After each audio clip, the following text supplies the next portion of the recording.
bienvenue à Un Monde Sain, le programme qui va vous révolutionner votre santé. On est ravis que vous soyez là. Moi, je suis Anne, de blog et la chaîne YouTube Veggie Magnifique, qui partage un mode de vie sainement vegan. Et je suis là avec Noémie Demey de Mimi's Delicacies, ainsi que Anne-Marie Roy, diététiste et nutritionniste. On a bien sûr notre cher médecin Neil Barnard, ainsi qu'un invité spécial, Pascal Lheureux, qui va partager un petit témoignage. On a trop hâte pour cet épisode. Donc, on va commencer. Alors, Neil, il y a des gens qui disent que manger du céleri, en fait, ça brûle autant de calories que c'est, en fait, et qu'il y a un effet de calories négatif. Est-ce que c'est vrai? Oh, ces calories négatives. Y a-t-il des aliments à calories négatives? L'idée est que certains aliments nécessitent plus d'énergie pour être absorbés et digérés qu'ils n'en fournissent. Peut-être des concombres ou des endives ou des tomates ou des épinards. Est-ce qu'ils brûlent plus de calories qu'ils n'en fournissent? Est-ce que c'est vrai? Malheureusement, non. Il n'y a pas d'unicorne, il n'y a pas de bébé qui ne pleure pas, il n'y a pas d'aliments qui brûlent plus de calories qu'ils n'en fournissent. Mais ne vous découragez pas, parce qu'il y a en effet un phénomène que j'aimerais appeler l'effet calorique négatif. C'est que il y a des aliments qui, pour qui les processus d'absorption et d'utilisation des aliments brûlent une certaine quantité de calories. Et ces calories ne peuvent pas être stockées sous forme de graisse. C'est bon. Par exemple, si l'on mange du beurre, c'est déjà de la graisse pure et aucune conversion n'est nécessaire pour l'ajouter à la graisse déjà existante dans le corps. Mais si l'on mange du pain, la plupart des calories proviennent des glucides. Et ces glucides alimentent les muscles. Les glucides fournissent de l'énergie pour alimenter le cerveau. Et ces calories ne peuvent pas être stockées sous forme de graisse. Mais je peux manger plus de pain, 2 tranches, peut-être 3 tranches. Et si je mange plus de calories que ce qui est nécessaire pour les besoins du corps, on peut stocker du glycogène. Le glycogène dans le foie et dans le muscle, c'est une réserve d'énergie qui peut être utilisée lors d'un effort comme des piles de rechange. OK, je peux manger même plus. 2 baguettes entières, même 3, même 4. OK, tout à fait ridicule, bien sûr. Mais même dans ce cas, la conversion des glucides en graisse brûle une certaine quantité de calories. Et les scientifiques peuvent mesurer la dépense calorique après un repas. Si l'on mange du beurre, le métabolisme n'augmente pas du tout parce que c'est déjà de la graisse pure. Mais si l'on mange des glucides après le repas, le métabolisme augmente et si l'on suit un régime végétalien, le métabolisme augmente même plus. Et les aliments qui permettent d'utiliser les calories pour maintenir les fonctions musculaires et cérébrales et de stocker le glycogène et de minimiser le stockage de graisse sont des céréales, des légumes, des légumineuses, des fruits. Et ça, c'est une assiette parfaite. Merci beaucoup, Neil. Alors, notre thème est la perte de poids, vous l'aurez peut-être compris, et il est vrai, par rapport à ce qu'on avait avec Neil, et on en discutera avec Anne-Marie et Anne, qu'il y a beaucoup de mythes, beaucoup d'idées préconçues. Mais l'une des choses qui est vraie, c'est que beaucoup, par exemple, de mes clients sont venus vers moi ayant perdu beaucoup de poids, mais ils l'ont repris. Alors, le vrai défi, on se demande si, OK, c'est peut-être pas si compliqué de perdre du poids, mais ce qui est en réalité vraiment compliqué, c'est de ne pas en reprendre dans le temps. Et Pascal pourra en témoigner d'ailleurs tout à l'heure. Anne, qu'est-ce que tu en penses? Est-ce que tu peux aussi te retrouver dans tout ça? Oui, effectivement, c'est bien vrai. Par contre, il y a de l'espoir. Et en fait, c'est Anne-Marie qui va partager beaucoup d'informations sur cet espoir qui est magnifique, la vérité magnifique, qu'on ne doit pas souffrir de la faim si on veut perdre des poids. Anne-Marie? Alors aujourd'hui, on va parler des concepts importants pour perdre du poids, mais sans souffrir de la faim. Et également, sans avoir à compter ses calories. Je ne sais pas vous autres, mais moi, en tout cas, je peux vous dire que la plupart des gens que je connais, ça ne leur tente pas de commencer à utiliser la calculatrice. Moi, je dis souvent que si on est des bons juges alimentaires, on n'a pas besoin d'être des comptables alimentaires. Donc, si on choisit bien, si on se préoccupe de choisir des aliments de bonne qualité, on va pouvoir mieux adhérer à sa perte de poids. Et les végétaux sont définitivement nos alliés pour y arriver. Pourquoi? Parce que ce sont des aliments qui ont une faible densité calorique. Et je trouvais ça important qu'on discute de ce concept-là aujourd'hui, qui est un concept malheureusement peu connu. Je vais vous expliquer des petites notions de base pour comprendre bien ce concept-là. Au départ, il faut savoir que l'eau n'a pas de calories. Je pense que ça, tout le monde sait ça. Les glucides ont 4 calories par gramme.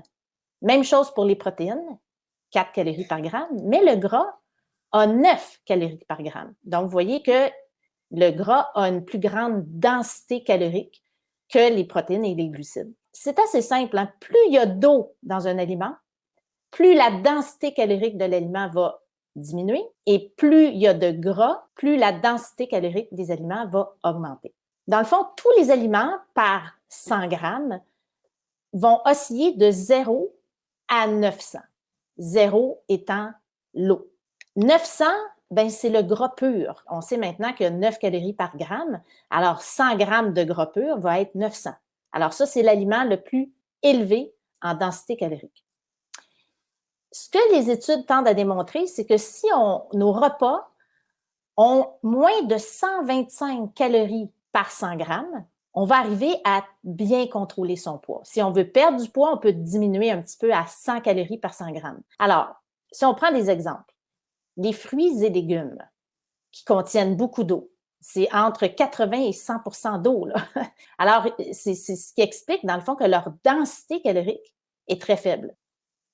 La pomme de terre, que souvent les gens ont peur, bien, c'est autour de 90 calories par 100 grammes. Ça, c'est une très, très bonne nouvelle, n'est-ce pas?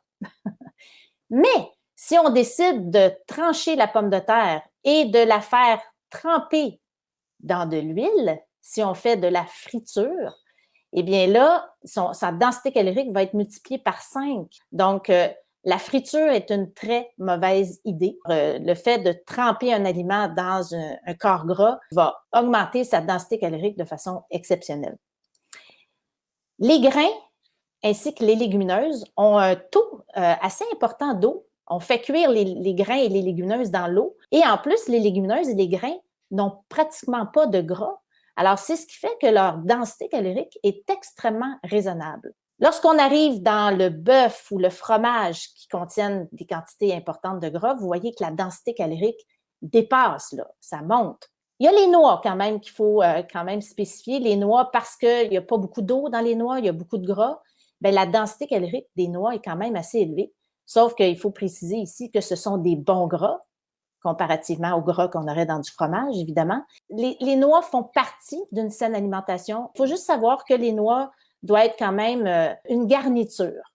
Donc, on peut se faire un gros sauté de légumes, mettre une petite poignée de noix et ça va être très correct au niveau de la densité calorique. Alors, les noix font partie d'une saine alimentation, mais en petite quantité.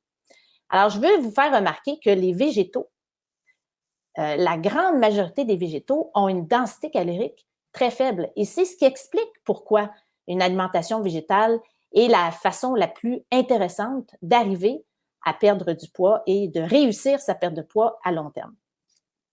Je voulais prendre un exemple précis. Je vous avais dit qu'on n'a pas besoin de calculer, mais moi, j'ai fait des petits calculs de mon côté et c'est assez impressionnant de voir que lorsqu'on remplace des fois juste quelques ingrédients, ça nous permet de réduire l'apport calorique d'un repas de façon assez exceptionnelle.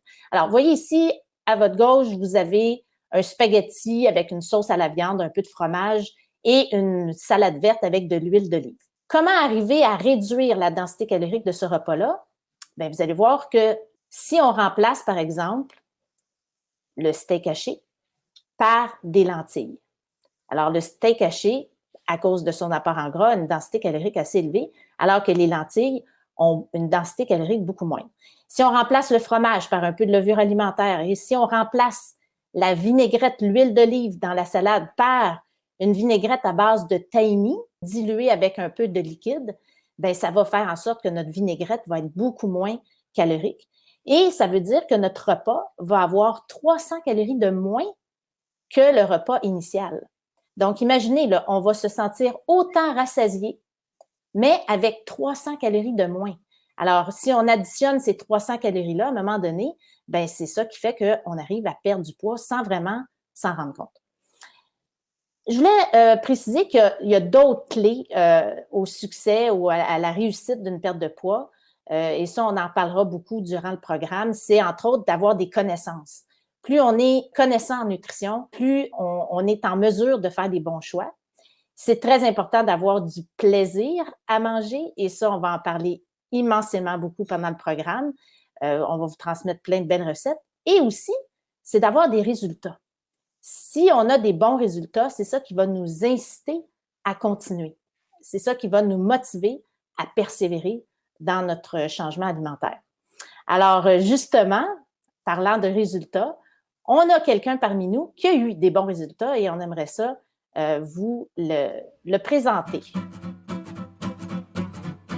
Oui, donc on va parler avec notre invité, Pascal Lheureux. Donc, c'est quelqu'un qui a travaillé avec Anne-Marie Roy et qui a eu des résultats assez formidables. Bonjour Pascal. Bonjour tout le monde. Bonjour et merci d'être avec nous, ça fait vraiment plaisir.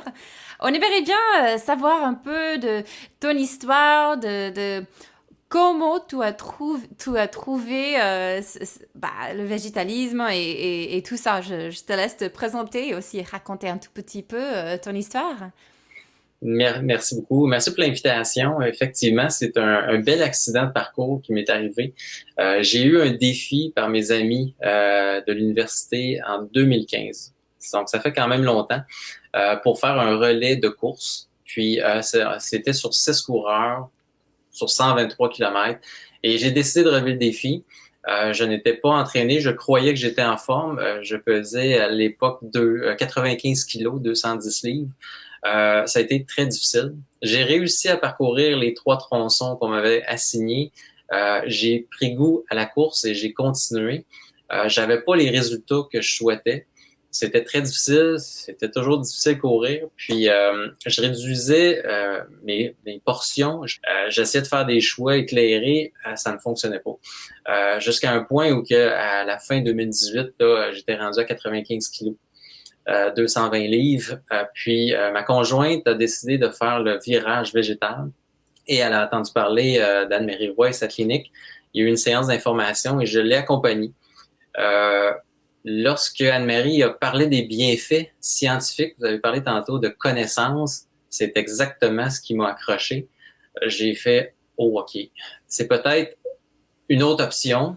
Et à la fin de la séance d'information, en demandant est-ce que vous voulez suivre la formation de 12 semaines, j'ai tout de suite levé ma main. Ma conjointe me regardait en me disant « Que se passe-t-il? » Et je l'ai fait depuis, j'ai perdu 18 kilos en l'espace de quelques mois. J'ai un plaisir à manger. Je suis un grand mangeur. J'aime manger. J'ai hâte au petit déjeuner. J'ai hâte au prochain repas, à la collation. Mais il faut savoir ce qu'on cuisine. Donc, c'est ce qui m'est arrivé. Maintenant, je cours beaucoup, 3-4 fois par semaine. J'ai réussi et je fais des demi-marathons maintenant. Donc, wow. C'est ma petite histoire, mais 2019, on est en 2022 et j'ai toujours le même poids. C'est génial. Et donc, en fait, tu t'es motivé par des buts sportifs. Tu es un sportif. Oui.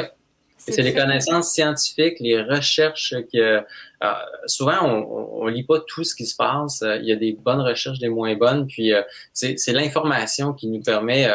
Tantôt j'entendais la densité calorique, comment lire une étiquette, quoi bien assaisonner. C'est tous des choix que je faisais là, de façon systématique.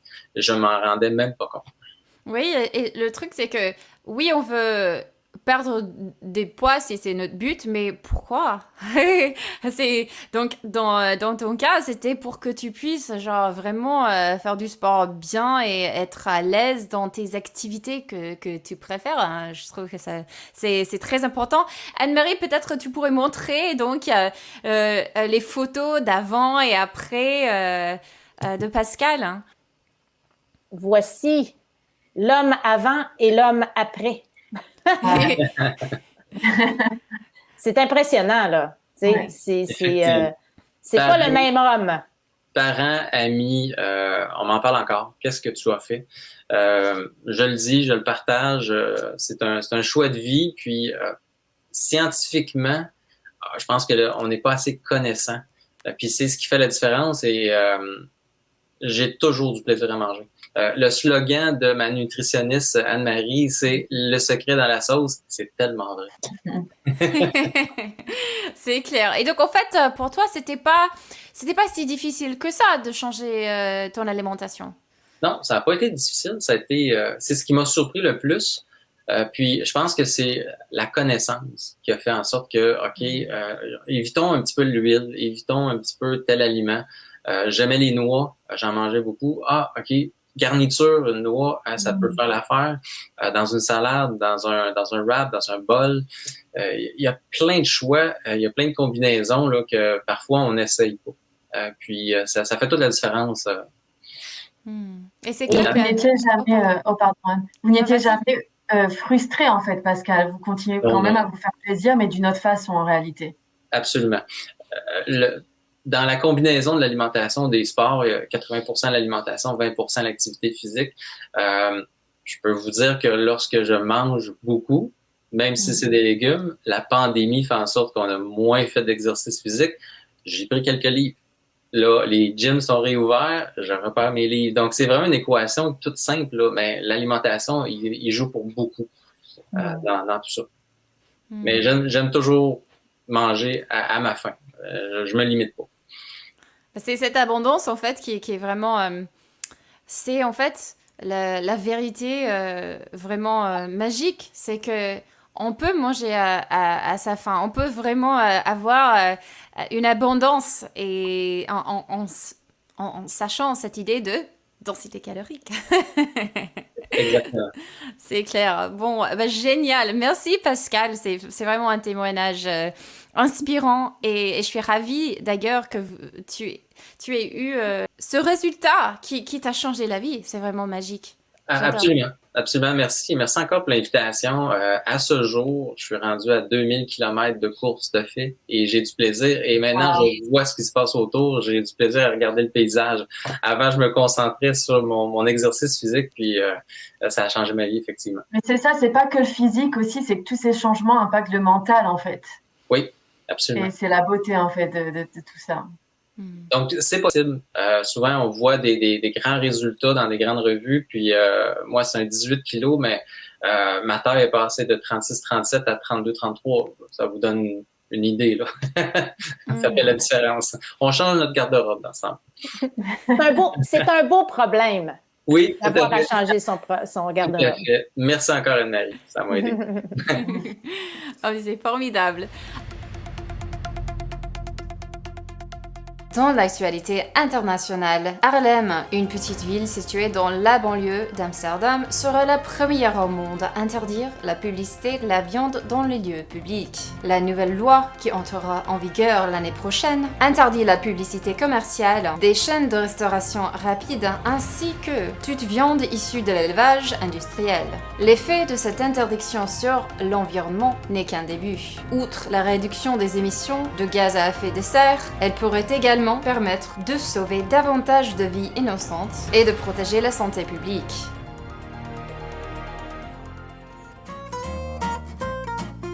Alors ensuite, En fait, on va partager quelques ressources pour vous, pour que vous aussi puissiez changer votre alimentation si ça vous chante. On va parler de comment réduire l'huile dans votre alimentation et comment cuire donc, du coup, sans huile. Et on va montrer quelques vidéos et quelques présentations. Bonjour, c'est Anne de Veggie Magnifique, le blog et la chaîne YouTube qui partage un mode de vie sainement vegan et aujourd'hui, je vais vous montrer comment cuisiner sans huile. Et oui, c'est possible. Mais Anne, je peux pas cuisiner sans huile, il y aura pas de goût. Faux. Mais Anne, vous n'êtes pas chef étoilé, comme vous savez, cuisiner sans huile, certes. Mais je suis chef de ma cuisine. Allez, on est dans ma cuisine, on va cuisiner. Alors, tout d'abord, pour cuisiner sans huile, en fait, il faut juste une liquide. Donc, on peut sauter avec des tomates fraîches, par exemple. Ça ajoute agréablement un peu de liquide. Ou sinon, un peu d'eau, bouillon, vin. Ça marche très bien aussi. Il faut juste un peu de patience. Et puis après, on peut aussi cuire dans un bouillon. Avec du beurre de cacahuète, ou sinon du tahini, c'est très bon aussi. Et puis, le secret ici, pour ajouter plein de goût, c'est de mettre des épices ou même des sauces. Ça va faire des plats extrêmement délicieux. Alors aujourd'hui, je vais vous montrer comment sauter avec de l'eau, tout simplement. Alors, on met des oignons.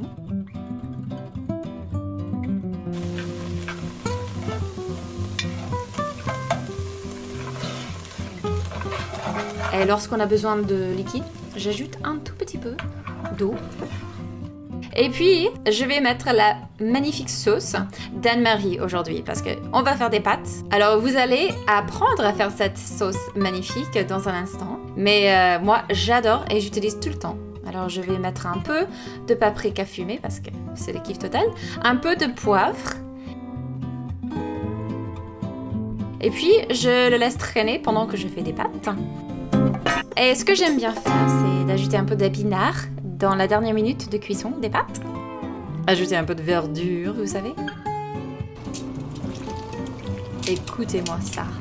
Sans huile, mais hyper crémeux. Le bonheur total. J'adore les pâtes. Et puis ensuite, je vais vous montrer comment faire une sauce pour la salade, une vinaigrette si vous voulez, un peu de moutarde, un peu de sirop d'érable, un peu de vinaigre au choix, un peu de sel et un peu de poivre. C'est vraiment si simple. Moi j'adore. C'est vraiment comme honey mustard, moutarde miel entre guillemets, sans le miel, bien sûr. Aujourd'hui, je vais faire une salade hyper simple avec de la laitue, des épinards, un peu de poivron et puis pour une touche finale, je vais mettre des pistaches. J'adore ça et cette sauce, ça marie magnifiquement avec. Alors voilà comment cuisiner sans huile. C'est pas si difficile que ça et vous pouvez avoir des plats magnifiques. J'espère que cette vidéo vous a aidé et bon appétit!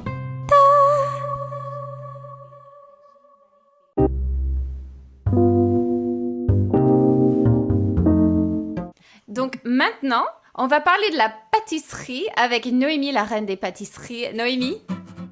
Tout à fait, Anne. Alors, c'est vrai que la pâtisserie, on pense souvent que bon, c'est le sucre, c'est le gras, bref, tout ce qu'on aime, mais qui n'est pas forcément bon pour notre santé. Ok, les huiles sont irremplaçables. Eh bien non, les huiles ne sont pas irremplaçables, au contraire, et on pensait que dans la pâtisserie, on en a besoin, alors que pas du tout. Le yaourt au soja est parfait dans les pâtes à gâteau, par exemple. Donc, pour l'équivalent d'une demi-tasse d'huile, vous pouvez remplacer par du yaourt au soja, une demi-tasse de yaourt au soja. Vous pouvez même choisir du yaourt au soja aux fruits rouges, par exemple, pour donner encore plus de saveur et vous aurez un gâteau moelleux. La compote de pommes. Alors, la compote de pommes, en plus, ça rajoute du sucre naturel. Donc, utilisons-la. La pectine, qui est l'élément structurel de la paroi végétale, apportera de la consistance à votre gâteau. Le beurre d'amande. Alors, le beurre d'amande, bon, par contre, il faut essayer de ne pas mettre la cuillère dans le pot. Là, c'est un petit peu dangereux, mais le beurre d'amande est excellent dans les pâtisseries, plus particulièrement dans les cookies, par exemple. Donc, c'est vrai que dans un gâteau, ça changera probablement la texture. Mais dans les cookies, ça remplace le beurre et ça donne un bon petit goût d'amande. La purée de banane, qui est ma préférée parce que bon, on a toujours les bananes qui commencent à noircir dans la maison, on ne sait pas quoi en faire. Eh ben, utilisons-la dans les gâteaux. Alors, les gâteaux au chocolat, en plus, ça va donner une texture super fondante. Vous pouvez aussi les faire dans les puddings à l'avoine ou aussi dans les cookies. Donc bref, on a beaucoup d'options pour ne pas utiliser d'huile dans ces gâteaux, dans ces cookies. Il y a d'autres options. Et ma préférée, que je n'ai pas mise là pour vous laisser la surprise, c'est la courgette. Alors ça va vous paraître un petit peu bizarre de mettre de la courgette dans du gâteau, mais la courgette est juste un ingrédient incroyable dans la pâtisserie aussi. Dans un saladier, mélangez 150 g de courgettes râpées avec 60 g de lait végétal, des graines de chia moulues, une cuillère à soupe. On mélange le tout. On ajoute de la farine d'amande et de la farine de riz, du sucre de canne. On mélange le tout jusqu'à obtenir une consistance plutôt liquide. Alors ne vous inquiétez pas, ça paraîtra sec, mais on continue de mélanger. On ajoute du cacao, de la levure chimique, du sel et une cuillère à café d'extrait de vanille. On continue à mélanger, on ne s'inquiète toujours pas. La consistance va devenir plus liquide avec le temps. Regardez, ça devient déjà plus liquide. On ajoute des pépites de chocolat. Direction nos muffins dans le four à 180 degrés pendant environ 20 minutes. Il n'y a aucune huile dans ces muffins et malgré tout, ils ont une consistance super moelleuse. Regardez-moi cette consistance très soft, très moelleuse, chocolatée. Un vrai régal sans huile, sans sucre raffiné et vegan. Ça donne trop envie, Noémie. Quand on pense qu'il y a de la courgette, quand même, c'est assez fort. Ah, mais Même pour les enfants, un petit goûter aux enfants qui ne veulent pas manger la courgette, on leur met dans leur muffin et voilà, c'est une façon de leur faire manger un légume vert. C'est formidable, Noémie, j'adore. Alors ensuite, on va vous montrer une sauce délicieuse de Anne-Marie Roy. Et franchement, elle m'a partagé cette sauce il y a des semaines et j'arrête pas de le faire chez moi. J'adore.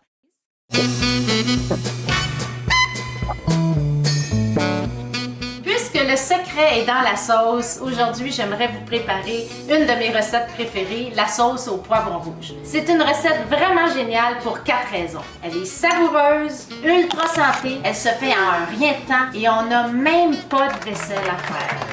Alors, tout ce qu'on a à faire, c'est d'enlever le pied du poivron, de le couper vraiment grossièrement et on peut tout conserver. On jette rien pour rendre la sauce crémeuse. Des noix, ça pourrait être n'importe quelle noix ou graine.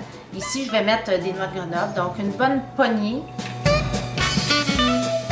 On va assaisonner un petit peu avec un mélange que j'ai fait avec de la poudre d'ail, mélangé avec du poivre et du basilic. Ça donne vraiment un très très bon goût à la sauce.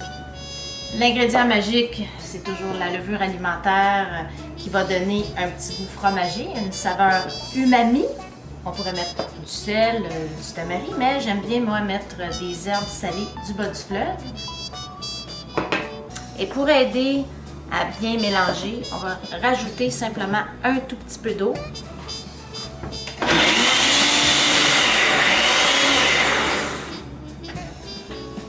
La couleur est merveilleuse. C'est une source fantastique de vitamine C qui va aider à l'absorption du fer de votre repas. Et en plus, ça contient juste assez de gras pour aider à l'assimilation de tous les bons phytonutriments liposolubles qu'il y a dans votre repas. Alors, gênez-vous pas, cette sauce-là, mettez-en partout. Sur vos pâtes, sur votre sauté de légumes, dans votre bol repas, comme sauce d'accompagnement. Moi, personnellement, j'en mets même dans ma soupe, comme trempette pour les crudités, pour des croustilles santé et pour tremper votre wrap.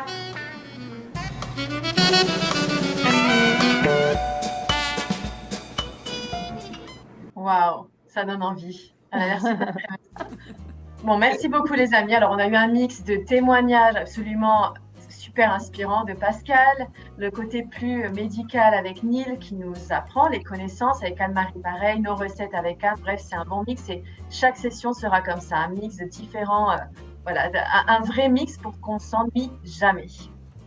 Anne, merci. Est-ce que tu as quelque chose à ajouter? Juste, si vous voulez voir nos pages Anne-Marie Roy, est-ce que tu aimerais partager ton site? Oui, vous voulez avoir plus d'informations, vous allez sur le site cliniquerenversante.com. Très bien. Et Noémie? Sur mimisdelicacies.com et c'est la même chose sur Instagram, @mimisdelicacies_. Voilà, bref, vous me trouverez là-bas.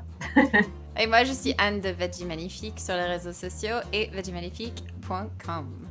Retrouvez Neil sur The Physicians Committee et aussi on a le nouvel Instagram en français, alors n'hésitez pas à aller vous inscrire, le comité des médecins sur Facebook et sur Instagram.